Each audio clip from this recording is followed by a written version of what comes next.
Hey guys, welcome back to my channel. तो सब friend आना भिडिओ লৈ আপোনালোকক স্বাগতম জনাইছো। তো सब फ्रेंड আজি ভিডিও হল বিটিআৰত নতুনকৈ আকৌ 4th গ্ৰেডৰ চাকৰি ওলাইছে। তো सब फ्रेंड এই 4th গ্ৰেডৰ চাকৰিত কোন আবেদন কৰিব পাৰিব আৰু কি ডকুমেন্টছ লাগিব, লগতে আপোনালোকে কিনেকৈ আবেদন কৰিব, অফলাইন হ'ব নে অনলাইন হ'ব, লগতে আপোনালোকে মানে লাষ্ট ডেট কেতিয়া আৰু স্টাৰ্ট ডেট কেতিয়া, এই সম্পূৰ্ণ প্ৰচেছ মই আজি ভিডিঅ দেখুৱাম। তো सब फ्रेंड আপোনালোকে সম্পূৰ্ণ ভিডিঅটো চাই থাকিব। তো सब फ्रेंड আহক আজি ভিডিঅটো আৰম্ভ কৰোঁ। তো सब फ्रेंड আপোনালোকে মোৰ ৰেছপন্স হ'ব আছে, এইটো অফিচিয়েলি নোটিফিকেশ্যন দেখাইছে। অফিচ অফ দা ডিস্ট্ৰিক্ট সিজন জাজ কোকৰাঝাৰ एडवर्टाइजमेंट देखा पाइसे। Advertisement notification number 3 date of 7 तारीख 7 मार्च 2025 तारिख माने नोटिफिकेशन तो ओलाइसे आपलोगे चाब पारिसे। Application is process from here by invite from the intending candidate for the fill up the post of peon grade 4 आपलोगे चाब पारिसे। माने कोकराझार माने जी माने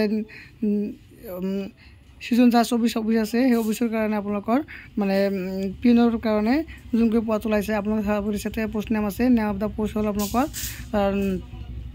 peon grade 4, number of vacancy হ'ল 4 আৰু দ্য কেটেগৰী আছে আপোনালোকৰ ইয়াৰ মানে জেনেৰেলৰ কাৰণে আছে দুটা, SC কাৰণে এটা আৰু PWৰ কাৰণে আছে এটা। আৰু আপোনালোকৰ স্কেল অফ পে দিয়া আছে 12,000 পৰা 52,200 পৰলৈকে আপোনালোকৰ মানে স্কেল পে দিয়া আছে। কনফাৰ্মেশ্যন কৰিলে আপোনালোকে দেখা পাব terms and condition candidate must be an Indian citizen as defined in article 5 to 8 of the constitution of India. আপোনালোকে চাব পাৰিছে আপোনালোকৰ মানে এইটো আবেদন কৰাৰ কাৰণে আপোনালোকৰ মানে চিটিজেন মানে কেণ্ডিডেটজন আপোনালোকৰ মানে ইণ্ডিয়াৰ মানে বাসিন্দা হ'ব লাগিব। আৰু আপোনালোকৰ 2 নম্বৰ দি আছে candidate must not be less than 18 year or more than 14 year as of. তো আবেদন কৰা ব্যক্তিজনে 18 বছৰ তলত হ'ব নোৱাৰিব আৰু 40 বছৰৰ ওপৰত হ'ব নোৱাৰিব।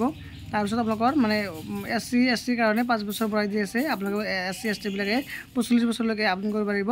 তাৰপিছত আপোনালোকে 2 নম্বৰ দি আছে বাই 3 ইয়াৰ ফৰ OBC MOBC কেণ্ডিডেট, এইবিলাকে আপোনালোকে 43 বছৰলৈকে আপোনালোকে আবেদন কৰিব পাৰিব।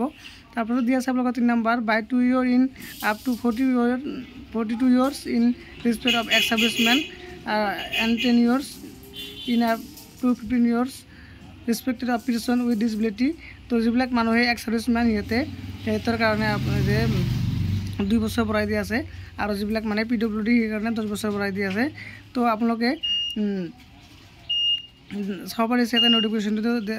তাৰপিছত তলবাচন ক্লাব দেখাইছে 3 নম্বৰ candidate apply for the post of peon must have pass class 8 but candidate who have pass class 12 and above shall not be eligible for the post. যিবিলাক মানে কেণ্ডিডেটে মানে হায়াৰ ছেকেণ্ডেৰী পাছ কৰিছে সেইবিলাক মানে কেণ্ডিডেটে এইটো এপ্লাই কৰিব নোৱাৰিব। যিবিলাক কেণ্ডিডেট ক্লাছ 8ৰ পৰা ক্লাছ 10লৈকে মানে পাছ কৰিছে সেইবিলাক কেণ্ডিডেটে এপ্লাই কৰিব পাৰিব। মানে ক্লাছ 12 বা BA পাছ কৰা গ্ৰেজুৱেশ্যন কৰা মানে কেণ্ডিডেটে ইয়াতে এপ্লাই কৰিব নোৱাৰিব।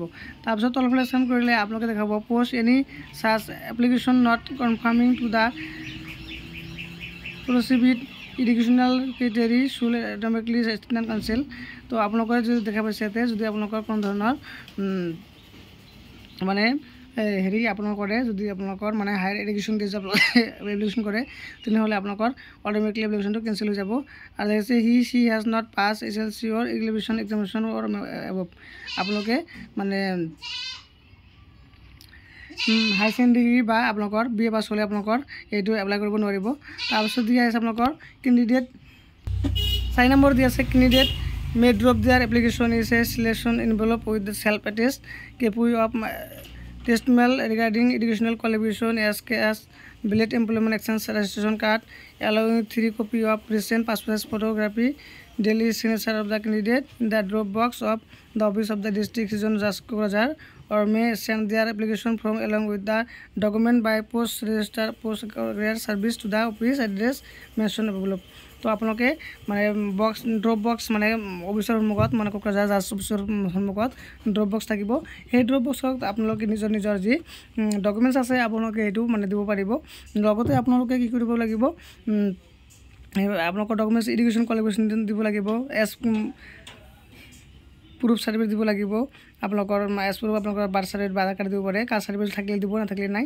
তাৰপিছত বিলেট এমপ্লয়মেণ্ট এক্সটেনশ্যন কাৰ্ড আপোনালোক দিব লাগিব, লগতে আপোনালোকৰ 3 copy of recent passport size photo আপোনালোকৰ দিব লাগিব, লগতে চিগনেচাৰ কৰিব লাগিব। এইবিলাক সকলোখিনি ডিটেইলছ কৰি এটা ইনভলভ মানে এটা মানে চিঠি বক্সত মানে ভৰাই কিনে আপোনালোকৰ এইটো বক্সত মানে দিব লাগিব। আৰু যদি আপোনালোকে তাতে নাযায় তেনেহ'লে আপোনালোকে বাই পষ্টৰ জৰিয়তে আপোনালোকে এইটো দিব পাৰিব। তাৰপিছত 5 নম্বৰতে আছে envelope containing to the application should indicate the name of the post. আপোনালোকে মানে যিটো মানে ইনভলভ দিব আপোনালোকে মানে চিঠিৰ কামটো দিব, তাৰ ওপৰত আপোনালোকে লিখি দিব লাগিব application for the post of peon. এইটো আপোনালোকে এপ্ৰিল লেটাৰ দি এনেকৈ আপোনালোকে লিখি দিব। আপোনালোকে দেখা পাইছে application for the post of peon. এইটো আপোনালোকে কি কৰিব লাগিব, আপোনালোকৰ যি হেৰি আছে মানে চিঠি কামৰ ওপৰত আপোনালোকে এটি কেপিটেল লেটাৰ দি আপোনালোকে লিখি আপোনালোকে দিব লাগিব। তাৰপিছত 6 নম্বৰ আছে the mode of selection shall be interview viva voce. আপোনালোকৰ এইটো বিভা ভইচৰ জৰিয়তে আপোনালোকৰ মানে ইণ্টাৰভিউ হ'ব, মৌখিক পৰীক্ষা হ'ব, এই পৰীক্ষাৰ জৰিয়তে আপোনালোকে চিলেকশ্যন কৰা হ'ব। তাৰপিছত last date of the receive of application May 7 August 2025 আপোনালোকৰ 5 PM আপোনালোকৰ মানে 7 আগষ্ট 2025 মানে 5 PM লৈকে আপোনালোকৰ এইটো লাষ্ট ডেট হ'ব। তো এইখিনি আছিলে আপোনালোকৰ আবেদন কৰাৰ প্ৰচেছটো। আৰু আপোনালোকৰ যিটো মানে চিলেকশ্যন প্ৰচেছটো আপোনালোকৰ যিবিলাক পাছ হৈ যাব আপোনালোকৰ এই কোকৰাঝাৰ মানে যিটো ৱেবছাইট আছে সেই ৱেবছাইটত আপোনালোকৰ মানে লিষ্টটো দি দিব, তাৰপৰা আপোনালোকে চাব পাৰিব। তাৰপিছত কল লেটাৰ আহিব আপোনালোকৰ। তাৰপিছত কৈছে application receive last date without proper supporting document আৰু আনমিচিং ইনকমপ্লিট উইথ বা ৰিজেক্ট। আপোনালোকৰ এপ্লিকেশ্যন মানে ডেটৰ ভিতৰত দিব লাগিব, আৰু যদি কোনো ধৰণৰ ডকুমেণ্টছ মানে কোনো থাকে তেনেহ'লে আপোনালোকৰ ৰিজেক্ট কৰি দিয়া হ'ব। তাৰপিছত the application should be address to আছে দ্য ডিষ্ট্ৰিক্ট অফ ছিজন জাজ Kokrajhar, code part ward number 10 PO post Kokrajhar. মানে এড্ৰেছটো দি আছে আপোনালোকৰ মানে সেই এড্ৰেছত গৈ আপোনালোকে সেইটো দিব লাগিব। তো ফ্ৰেণ্ড এইখিনি আছিলে আপোনালোকৰ কোকৰাঝাৰ যি আপোনালোকৰ 4 গ্ৰেডৰ কাৰণে পোষ্ট ওলাইছে, পোষ্ট আপলোড কৰাৰ কাৰণে। তো এতিয়া মই আপোনালোকক দেখাম এপ্লিকেশ্যন ফৰ্মটো মই আপোনালোকক দেখাই দিম। তো ফ্ৰেণ্ড এইটো হ'ল আপোনালোকৰ এপ্লিকেশ্যন ফৰ্ম। এইটো আপোনালোকে ফিল আপ কৰিব লাগিব, নেম অফ দ্য এপ্লিকেশ্যন দিব লাগিব, তাৰপিছত আপোনালোকে কেপিটেল লেটাৰ দিব লাগিব, তাৰপিছত আপোনালোকৰ ফাদাৰ নাম দিব লাগিব, তাৰপিছত মাদাৰ নাম দিব লাগিব, তাৰপিছত ডেট অফ বাৰ্থ দিব লাগিব, তাৰপিছত আপোনালোকৰ place of birth include police station and district দিব লাগিব, তাৰপিছত আপোনালোকৰ বয়সটো মান্থ ডেট দিব লাগিব, কেটাগৰী চিটিজেন জেনেৰেল এইটো দিব লাগিব, এড্ৰেছ ফৰ কমিউনিকেশ্যন দিব লাগিব,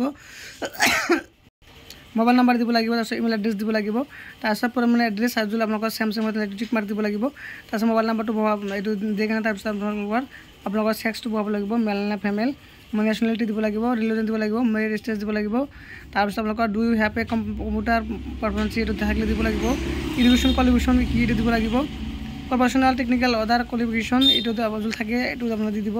তাৰপিছত ডিক্লেৰেশ্যনত আছে, তাৰপিছত ডিক্লেৰেশ্যনতে ডেট প্লেচ দিব, নেম ফুল নাম লিখিব, signature of the application signature কৰিব, কৰাৰ পিছত চব এইটো আপোনালোকে ডকুমেণ্টছৰ লগত আপোনালোকে হেৰি কৰি আপোনালোকৰ যি মানে পোষ্ট আছিল সেই পোষ্টৰ লগত আপোনালোকে ইয়াতে passport size recent size photo আজি আছিল এইটো আপোনালোকে লগাই দিব লাগিব। লগাই কিনে office of the recent district Kokrajhar এইটো আপোনালোকে লগাই কিনে আপোনালোকে মানে চিটি কামত ভৰাই কিনে আপোনালোকে ছাবমিট কৰি দিব। তো চব আপোনালোকৰ ভিডিঅ'টো ভাল লাগিছে। তো চব ফ্ৰেণ্ড আৰু যদি আপোনালোকে এই ফৰ্মখন ল'ব বিচাৰে নহ'লে মোৰ ভিডিঅ'ৰ ডিছক্ৰিপশ্যনত মোৰ মানে হোৱাটছএপ গ্ৰুপ লিংক আছে, সেই লিংকটো জইন কৰিব। এই গ্ৰুপত আপোনালোকে এই মানে PDF পাই যাব। তো চব ফ্ৰেণ্ড আকৌ আপোনালোকৰ ভিডিঅ' বুজি পাইছে। তো চব ফ্ৰেণ্ড আজি ভিডিঅ'টো এইখিনিতে। তো থেংক ইউ ফৰ ৱাচিং মাই ভিডিঅ'।